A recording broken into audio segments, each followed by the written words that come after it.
titulares. Judicatura tomó medidas en concurso para conformar banco de elegibles. Iniciaron las festividades por el mes del manabitismo. 13 personas más fueron vinculadas al caso Purga. ¿Desde cuándo recibirán bono de alimentación los policías? Semisumergible con 3.000 galones de combustible hallado en Esmeraldas.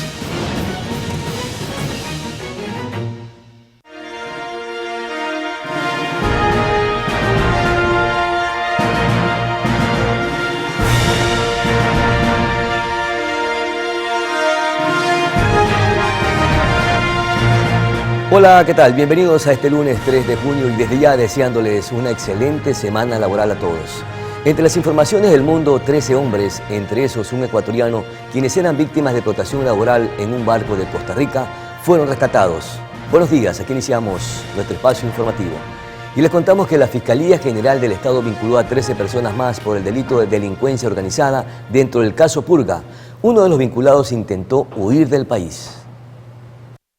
A días de que culmine la instrucción fiscal del caso Purga, que investiga el presunto delito de delincuencia organizada, este continúa dando de qué hablar. Y es que el juez de la Corte de Justicia de Guayas, José Daniel Proveda, uno de los vinculados en el caso, fue detenido en el aeropuerto José Joaquín de Olmedo, en Guayaquil, en su intento de escapar del país.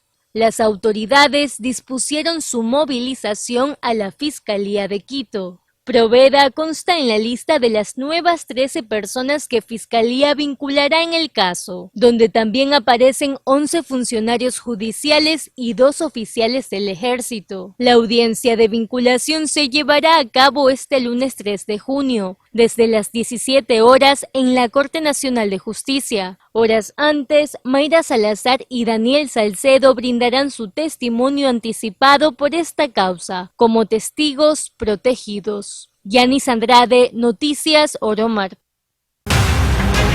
Narcotráfico. Mucha atención porque 22 sacos de yute que en su interior tenían paquetes de cocaína fueron decomisados en una finca de Manabí. Según la policía, el cargamento iba a ser sacado en lanchas rápidas a mercados de Centroamérica y Estados Unidos. Así fue como unidades de la policía, entre esas, la de delitos transnacionales, luego de técnicas especiales de levantamiento de información, encontraron 874 paquetes de cocaína, enterrados en una finca de la parroquia San Lorenzo en la zona sur de Manta, en Manabí. Ocultas en un terreno justamente en la maleza de esta finca. La operación se denominó Renacer 11 y según la policía la carga estaba distribuida en 22 sacos de yute. Aproximadamente 1 tonelada de sustancia sujeta a fiscalización. Debiendo manifestar que en este lugar se encontraban en varias cabañas improvisadas de caña gadúa en el interior de los matorrales. Esta sustancia pretendía ser trasladada directamente desde las costas de la provincia de Manabí hacia el exterior, en lanchas rápidas, en lanchas GoFast, por la ruta marítima que utilizan las organizaciones criminales para el envío de estas sustancias ilícitas a Centroamérica y Estados Unidos. En esta ocasión no hubo detenidos. Están investigando a quién pertenece la propiedad y también la droga. Los bloques de sustancias catalogadas sujetas a fiscalización que se encuentran al momento incautadas poseen los siguientes logos: Hermes París, JP, Spiderman, y hay varias que no tienen ningún tipo de logotipo. Los registros de incautaciones en la parroquia de San Lorenzo no son nuevos, pues de acuerdo a la fuerza pública, los grupos de delincuencia organizada aprovechan para encaletar cargamentos en fincas cercanas a la playa y posterior a hacer los envíos a mercados internacionales. Evidencia de aquello: hace 55 días, miembros de antinarcóticos localizaron 2 toneladas de cocaína en caletas subterráneas que pertenecían a 4 organizaciones delictivas distintas. Violín Mendoza, Noticias Romar. Y al norte de Esmeraldas, la fuerza pública decomisó un sumergible en el que se podría movilizar entre 7 a 8 toneladas de droga. Miembros de las Fuerzas Armadas ejecutaron una operación en el cantón San Lorenzo, recinto Santa Rosa, y localizaron un semisumergible con 3.000 galones de combustible en su interior, presumiblemente utilizado para el procesamiento de sustancias ilícitas, informó la Armada ecuatoriana. La intervención se realizó en un astillero, ubicado en una zona de manglar el 1 de junio de 2024, y no dejó detenidos.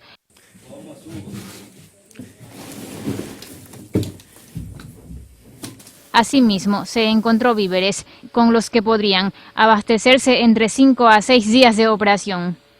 La embarcación tiene 30 metros con motor estacionario y se podría movilizar entre 7 a 8 toneladas de droga. No es la primera vez que incautan semisumergibles en esta u otras provincias, que son utilizados para movilizar droga a Centroamérica y Estados Unidos. Como muestra, en enero pasado, a 32 millas náuticas de Esmeraldas, localizaron uno que transportaba 3,2 toneladas de cocaína. Además, a finales de mayo, fue hallado un sumergible con 3 toneladas de droga en Galápagos. Belén Mendoza, Noticias Romar. Actualidad nacional. Josué Dumani Ramírez estará al frente de la Dirección de Justicia y Vigilancia del municipio de Guayaquil. Él es el cuarto funcionario al frente de esta dependencia en menos de 15 meses. El nuevo director de Justicia y Vigilancia, José Dumani, ha ocupado otros cargos públicos. En el 2019 fue designado como intendente del Guayas por el entonces gobernador Pedro Pablo Duarte, durante el mandato presidencial de Lenín Moreno.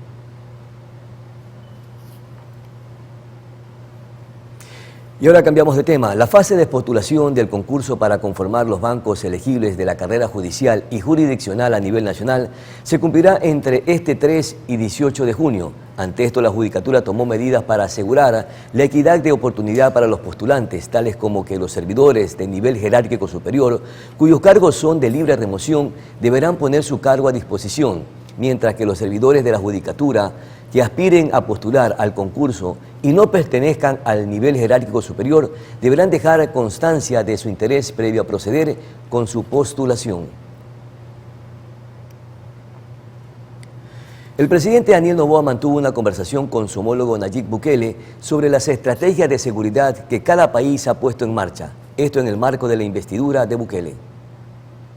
Temas como seguridad, migración, turismo y comercio fueron dialogados entre el presidente Daniel Noboa y su homólogo de El Salvador, Nayib Bukele, quien asumió su segundo mandato. Según información oficial, fue un diálogo fraterno, donde los mandatarios conversaron sobre algunas de las medidas de seguridad que cada país ha ejecutado. Ecuador expresó su interés de conocer sobre el modelo de seguridad y antipandillas implementado en El Salvador.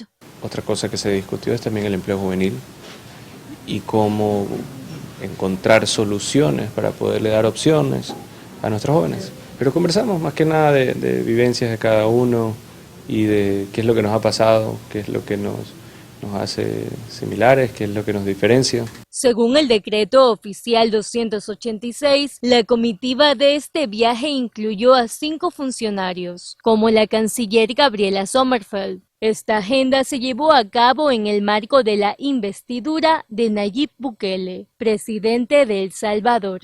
Yanis Andrade, Noticias Oromar.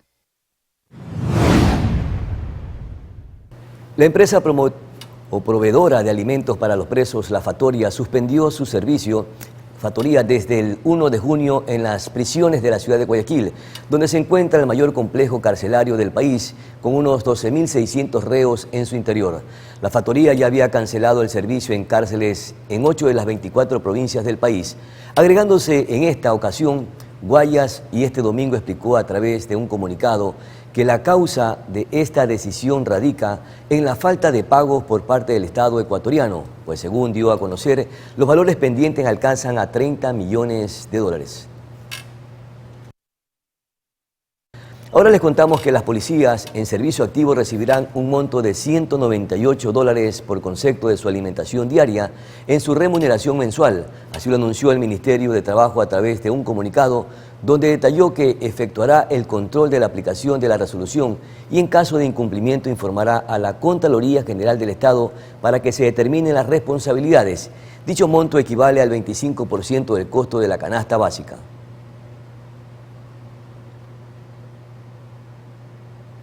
La exalcaldesa de Guayaquil, Cintia Viteri, denunció el sábado 1 de junio que fue detenida arbitrariamente por la policía y acusó a la alcaldía de Aquiles Álvarez de tenderle una emboscada. Viteri señaló que los uniformados habían sacado a relucir sus armas y la habían apuntado junto a sus acompañantes sin necesidad alguna cuando se movilizaban en un vehículo.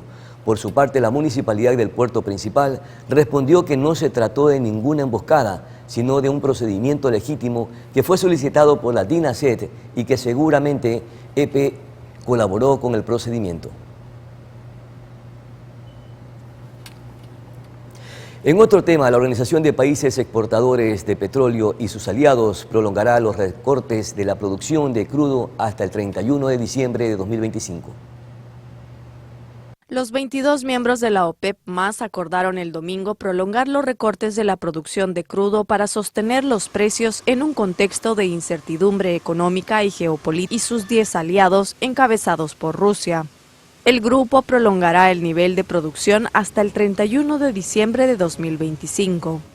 8 de esos países, Arabia Saudita, Rusia, Irak, Emiratos Árabes Unidos, Kuwait, Kazajistán, Argelia y Internacionales.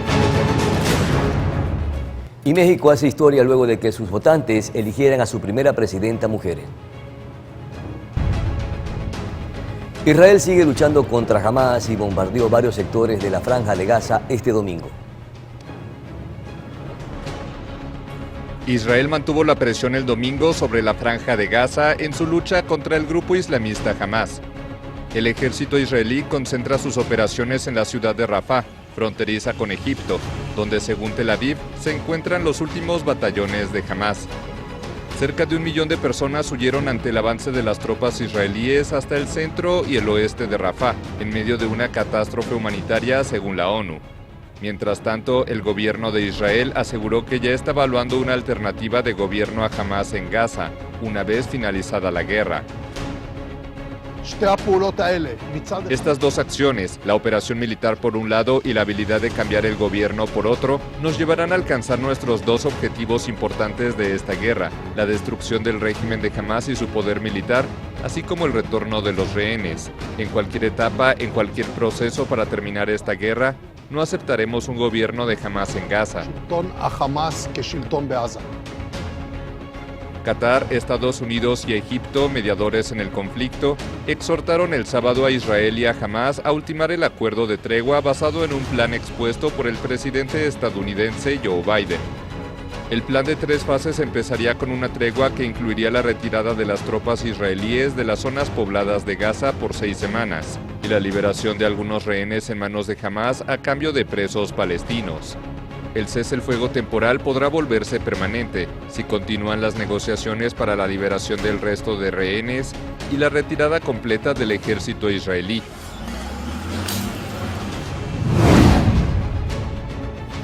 Vamos a una pausa publicitaria y ya regresamos para conversar con Carla Ramos. Ella es analista y académica precisamente para hacer algunos análisis alrededor de la investidura del presidente de El Salvador, Nayib Bukele, la conversación que mantuvo con el presidente del Ecuador, justamente alrededor de la seguridad en ambos países. De esto conversaremos de inmediato y nos atenderá precisamente nuestra invitada desde El Salvador. Ya regresamos.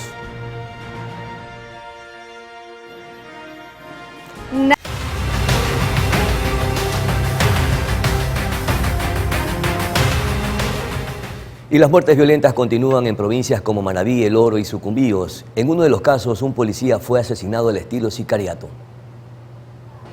Empezamos en Puerto Viejo, provincia de Manabí, donde se registraron 3 hechos violentos este fin de semana. El primer caso ocurrió en la ciudadela El Florón, específicamente en la calle Medardo Ceballos. Según testigos, la víctima, identificada como Enrique Herrera, se encontraba en una tienda cuando llegaron los sicarios y le dispararon. Horas más tarde, en la ciudadela El Florón 6, se registró un ataque armado en un polideportivo. Hasta ese lugar llegaron sujetos armados y realizaron detonaciones de arma de fuego. 4 personas heridas, las mismas que fueron trasladadas al hospital de especialidades. Una vez en el hospital de especialidades se pudo determinar que una de las personas heridas había fallecido directamente. Posterior de 45 minutos, la segunda víctima colateral, puede decir en este evento, fallece. Asimismo, en la madrugada, en la parroquia San Pablo, ocurrió otro hecho violento. Una motocicleta con 2 ocupantes llega al lugar y proceden a hacer las varias detonaciones de armas de fuego. Pasamos al cantón Lago Agrio en Sucumbíos. Allí, el cabo de policía Byron Morecón fue interceptado por sujetos desconocidos que posiblemente le estaban dando seguimiento en una motocicleta. La víctima habría tenido 2 atentados y amenazas anteriormente, por lo que la institución policial le había cambiado de lugar de trabajo. Para finalizar, al norte de Machala, provincia de El Oro, un hombre fue asesinado por sujetos que venían persiguiéndolo a bordo de una motocicleta. La policía investiga si este crimen tiene relación con la masacre que ocurrió en el barrio Machala Libre y que dejó 4 muertos, que serían consumidores de drogas. Mirly Macías, Noticias Oromar. En el sector de La Poza de la ciudad de Manta se registró un nuevo ataque armado la noche de este domingo 2 de junio, cuando estaba por empezar la función de un reconocido circo, en el que perdieron la vida el asambleísta alterno de Los Ríos, Cristian Nieto, de 35 años, y su esposa Nicole Burgos, conocidos en las redes sociales como Cristian Rescata y La Pipo. La pareja tenía 2 hijos menores de edad, quienes quedaron en orfandad. Además, un reportero de un reconocido medio digital, identificado como José Suárez, fue herido en el brazo mientras realizaba una transmisión en vivo.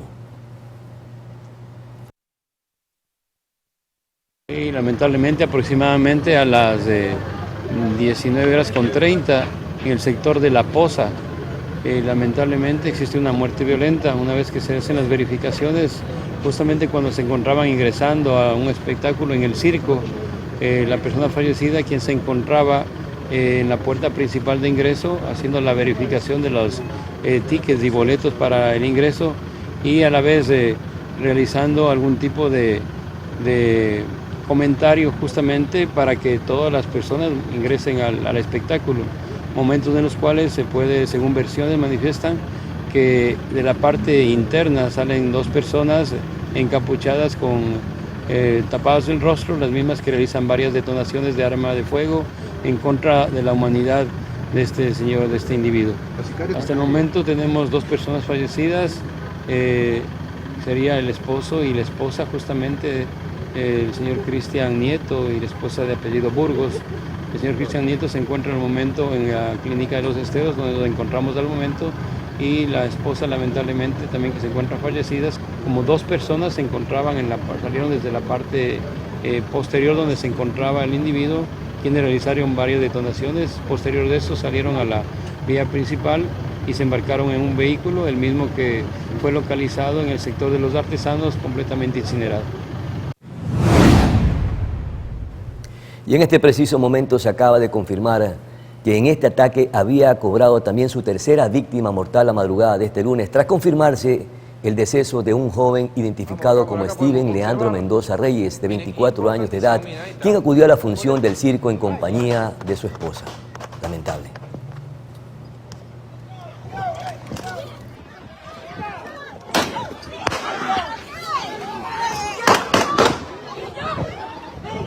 ¡Ay, ay, ay, señores! ¡Ay! Qué lamentable lo que sucedió este domingo en la ciudad de Manta. Ya ni al circo se puede ir tranquilo en familia. Y es que hemos escuchado decir a decenas de personas que no tienen ganas de salir a la calle porque tienen temor. La violencia y el crimen se ha apoderado de todo rincón público y ya no respetan ni los lugares privados para asesinar, como se dice, ni en nuestras casas estamos seguros. ¿Es que acaso el país se ha convertido en tierra de nadie, o más bien en tierra de las mafias criminales? Al principio era una matanza entre bandas delincuenciales. Ahora la bala la siente cada vez más cerca el ciudadano de paz y de trabajo. Nuestras familias, nuestros hijos viven atemorizados, aunque la vida sigue y hay que salir a trabajar para apagar o parar la olla. Los chicos tienen que ir a clases y todos tienen que cumplir con sus actividades diarias. Lo hacemos sabiendo el peligro que se corre. Es como una ruleta rusa. No se sabe dónde, ni a qué hora, ni cuándo tenemos enfrente una balacera o una amenaza de extorsión o secuestro. Hay quienes prefieren huir del país para salvar sus vidas. A ese extremo hemos llegado. Pero ¿saben qué es lo más indignante? La extrema tranquilidad de este gobierno, que suelto de huesos anunció que han reducido la violencia en el país. Parece ser que el presidente Noboa y su ministra del Interior, estrella, entre comillas, ¿No se han percatado que las muertes violentas, abominables que se daban en las cárceles, ahora se están dando en las calles? De los asesinatos individuales pasamos a masacres. El Plan Fénix, que se presentó como una esperanza, hasta ahora no es nada más que un fiasco.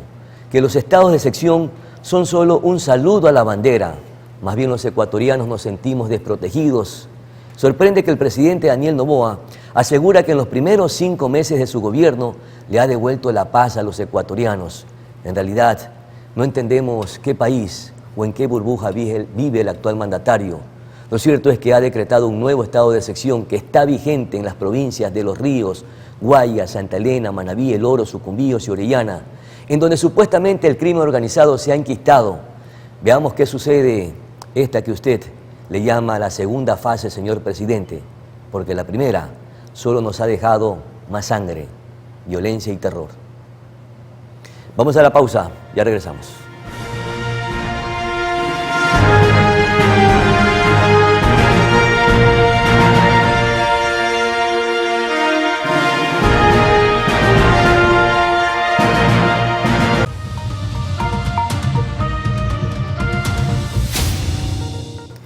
En estos precisos instantes ya tenemos contacto directo con nuestra invitada, la doctora Carla Ramos. Ella es analista y académica de instituciones prestigiosas de El Salvador y justamente nos atiende desde este país, hermanos, para conversar alrededor de la política de seguridad y de la asunción del mando del presidente Nayib Bukele. Muchísimas gracias, doctora, por conversar con Noticias Oromar. Y es que el presidente Nayib Bukele justamente asumió su segundo mandato en El Salvador con resultados aparentemente positivos en el combate de la inseguridad y de las pandillas que han afectado muchísimo a este país hermano. ¿A qué se le atribuyen los logros, doctora? Buenos días, bienvenida. Muy buenos días, un saludo a todos allá en el Ecuador.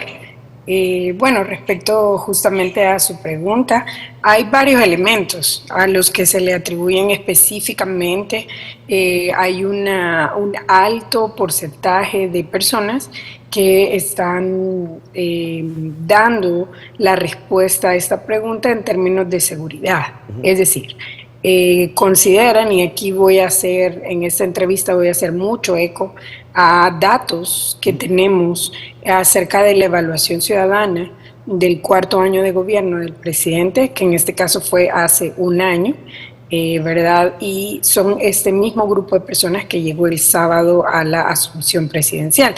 Y bueno, básicamente el 97.7% atribuye a la disminución de la delincuencia y el gran porcentaje es debido al régimen de excepción. Eso es lo que ha dicho la gente y esta es una respuesta bien constante a lo largo de los años a partir de que el régimen de excepción entró en vigencia en el país. Así que eso es lo que las personas, según nuestros datos, están respondiendo a su pregunta. Claro, son las impresiones de la ciudadanía, pero ¿cuál ha sido la estrategia de seguridad que ha implementado el presidente Bukele para en este corto tiempo, diríamos, poder neutralizar a las pandillas y disminuir considerablemente los homicidios en un 97%, a las que el presidente en su discurso de investidura este último fin de semana dijo que precisamente neutralizó a estas pandillas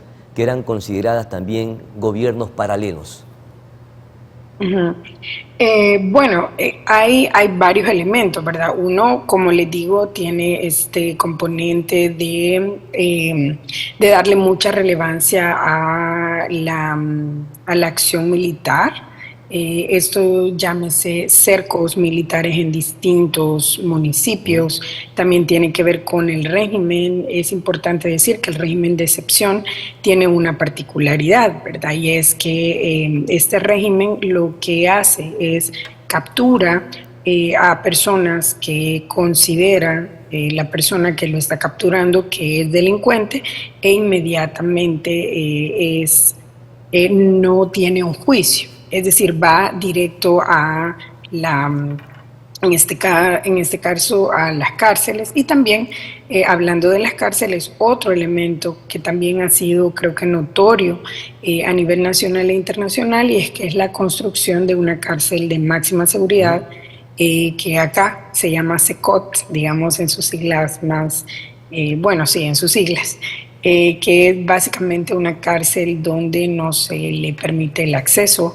a casi nadie. Entonces, esto ha sido como parte de la política, ¿verdad? Una estrategia militar bastante ampliada en los municipios, también a nivel de las ciudades, y creo que un símbolo ha sido también esta cárcel, ¿no? Donde se encuentran en los cabecillas, se encuentran bastante grupos de poder dentro de las estructuras, muchos de las pandillas y otros también de otras agrupaciones. Entonces, creo que eso es parte de eso. Además de eso, es importante decir que el aparato comunicacional a la población también ha sido importante. Es decir, la gente se ha dado cuenta de lo que ha estado pasando, porque a estas acciones militares son bien visibles, y hay todo un equipo también que está dando a conocer lo que se lleva a cabo en los municipios y en la ciudad. O sea, son tres acciones sumamente importantes para devolverle la paz a los habitantes o los ciudadanos de El Salvador. La construcción de una mega cárcel con seguridad extrema, la detención de más de 80.000 personas, presuntos pandilleros, y también las acciones militares y el estado de excepción que está permanentemente vigente en El Salvador. Esto, ¿cuánto le ha devuelto la paz y la tranquilidad a los salvadoreños, como lo anunció el presidente, que ya pueden caminar a cualquier hora del día y de la noche?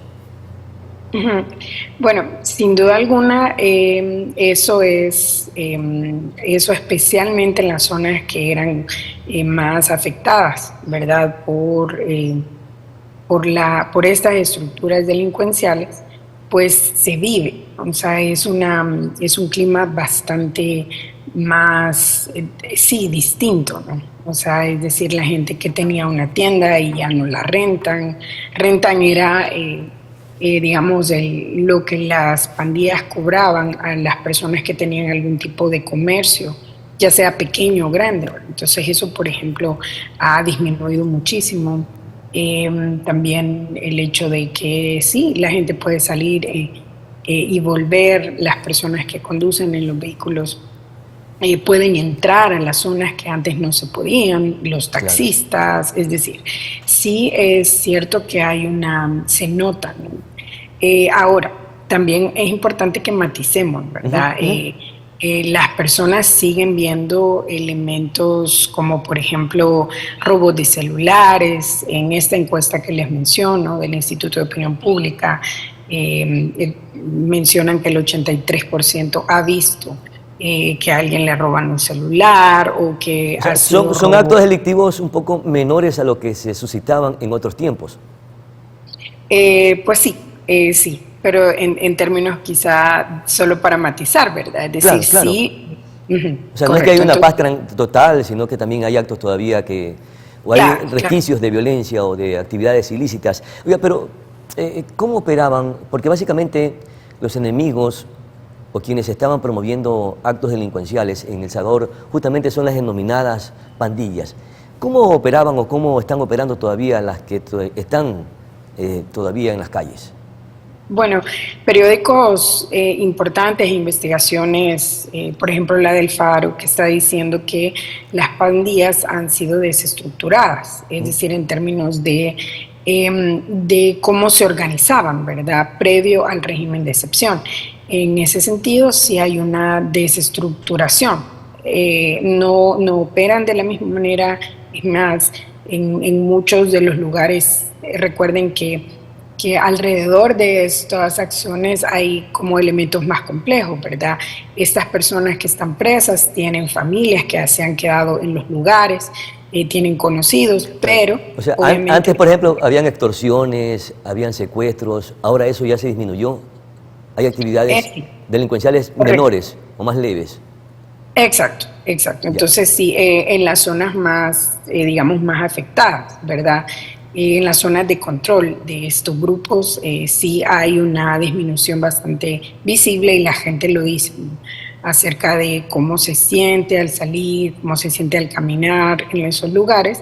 Y también es importante decir que el régimen de excepción ha sido pues algo que la ciudadanía reconoce como valioso, y en ese régimen de excepción también hay organizaciones de derechos humanos que también están apuntando a grupos de personas que han sido también, ¿cómo decirlo?, han sido también acusadas sin ningún juicio justo y están también presas en estos lugares. Entonces hay varios elementos alrededor, claro, ¿verdad? Pero, ahora le consulto, doctora, ¿estas pandillas han tenido o tienen vínculos con carteles o estructuras criminales transnacionales?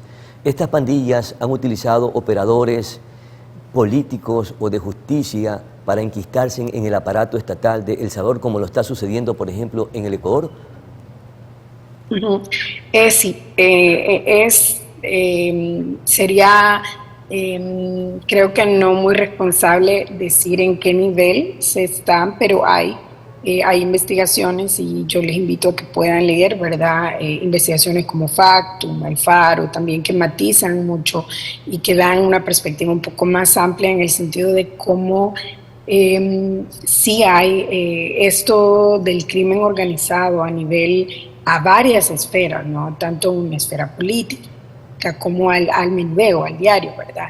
Sí hay y han habido estructuras que estuvieron muy relacionadas con el tráfico de drogas, también la trata de personas. Por supuesto que sí hay, pues hay información que nos da muchas pistas de que sí hay a altos niveles, a medios niveles y a niveles bastante quizá más populares, el hecho de que el crimen organizado, llámese no voy a decir solo cartel, sino que es una agrupación más compleja que sí los involucra. O sea, estructuras narcodelictivas, llamémosla de esa manera.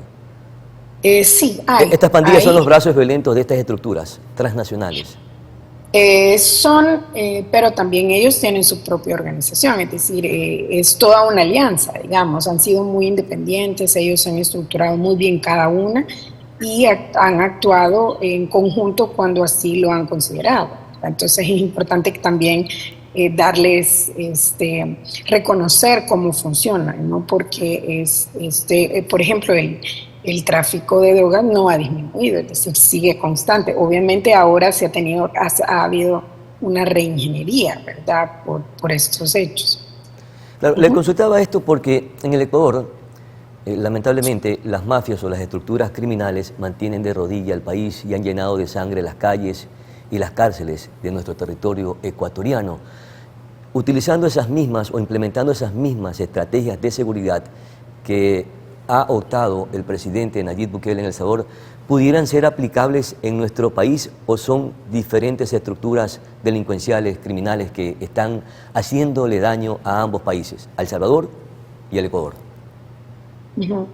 Mire, en términos de replicabilidad o en términos de copiar modelos, si me permite la palabra, copiar, es importante también decir que hay elementos particulares en ambos países que podrían funcionar, sí, pero también hay elementos propios, históricos, del Ecuador que, por ejemplo, El Salvador no los tiene, ¿verdad? Y viceversa. Hay elementos históricos que nosotros tenemos que Ecuador no tiene. Entonces yo creo que al pensar en pasar un modelo, y se comprende, ¿no? Se comprende porque nosotros hemos vivido la violencia, nosotros hemos vivido la pérdida de familiares, hemos vivido el hecho de salir a la calle con miedo, ¿verdad? Y ahora yo les escuchaba más temprano la información. Yo creo que uno anhela la seguridad, ¿no?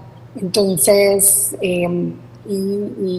y pues uno quiere poder adoptar modelos. Entonces yo creo que solo es importante para que funcione bien, analizar que es una situación más compleja, incluso más compleja de de militarizar o de poner la mano dura, ¿no? Hay elementos más, creo que más históricos también, de los elementos que ahorita tienen, que han tenido, que pueden hacer que este modelo funcione o no. Entonces, yo creo que eso sería una respuesta muy responsable de mi parte, porque hablar de como de pasar modelos tal cuales, no creo que vaya... Las realidades pueden ser diferentes o distintas. Habría que ver qué se necesita incorporar y qué no. Pero en todo caso, se lo ha cuestionado también al presidente Nayib Bukele de haber adoptado una mano extremadamente dura en contra de la violencia, incluso llegando hasta violentar o conculcar derechos humanos. ¿Cuánto le está pasando factura esto o cuánto le está dando resultado que también en algún momento se lo quería o se lo pretendía incorporar en nuestro país para combatir a las mafias criminales, pero obviamente acá se respetan los derechos de toda índole? Sí, bueno, correcto, ¿verdad? El énfasis en la seguridad y no debe perder el enfoque en los derechos humanos, que eso es básicamente una de las grandes desafíos, ¿no? que se le está como apuntalando a esta gestión. El hecho de una cosa es que bueno, que estén y a que sigan tratando a las personas que han cometido delitos según la ley, ¿no? Que la ley se aplique, eso es lo que todos queremos.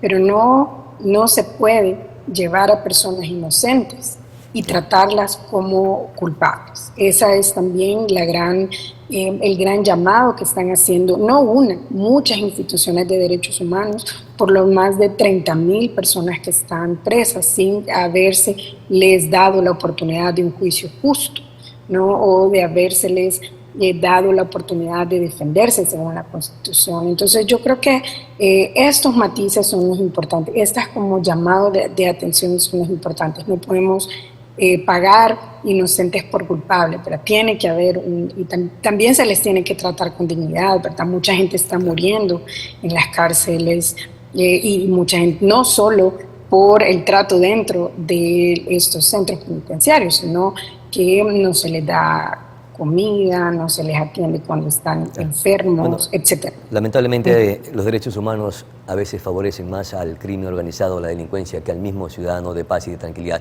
Doctora Carla Ramos, muchísimas gracias por atender esta conversación desde El Salvador y por darnos sus aportes importantes alrededor de la seguridad que se ha implementado en El Salvador y también de algunos aspectos relacionados a la vida política de este país hermano que nosotros desde acá, desde el Ecuador, celebramos que se esté recuperando la paz, pero hay otros aspectos que tampoco hay que dejarlo de lado, como es el crecimiento económico, entre otros temas que también son fundamentales para el desarrollo socioeconómico de un país.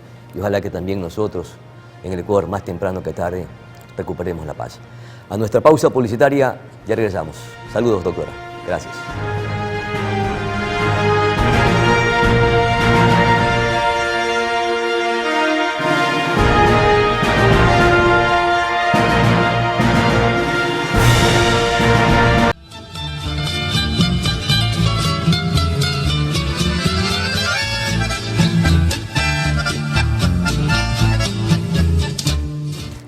Estamos de vuelta con más información. Con la izada de las banderas por parte de las autoridades locales y de la provincia, este 1 de junio se dio inicio a las festividades por el mes del manabitismo.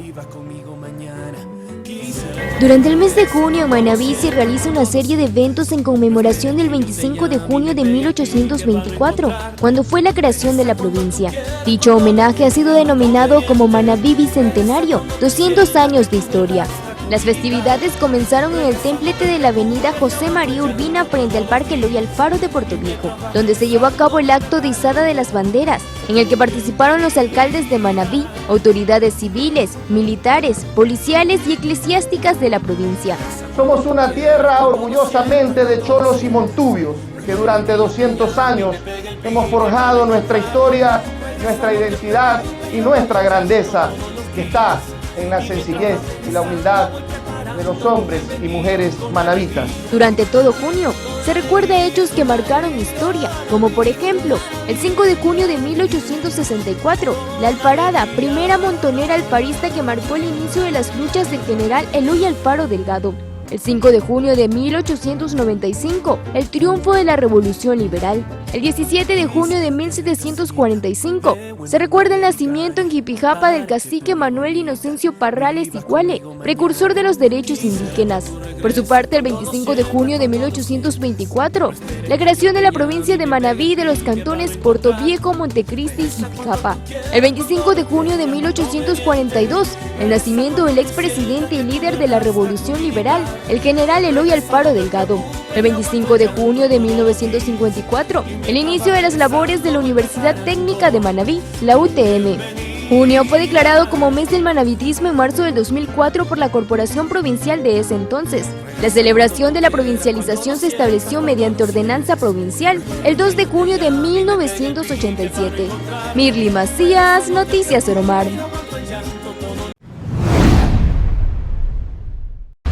Informamos de última hora, antes de cerrar nuestro espacio informativo, que en este minuto Mayra Salazar está ingresando a la Corte Nacional de Justicia con un resguardo policial extremo, precisamente como parte de este proceso investigativo por parte de la Fiscalía. Más adelante, en el transcurso de los siguientes noticiarios, estaremos ampliando esta importantísima información para el país. De otra parte, buenos días, felicidades.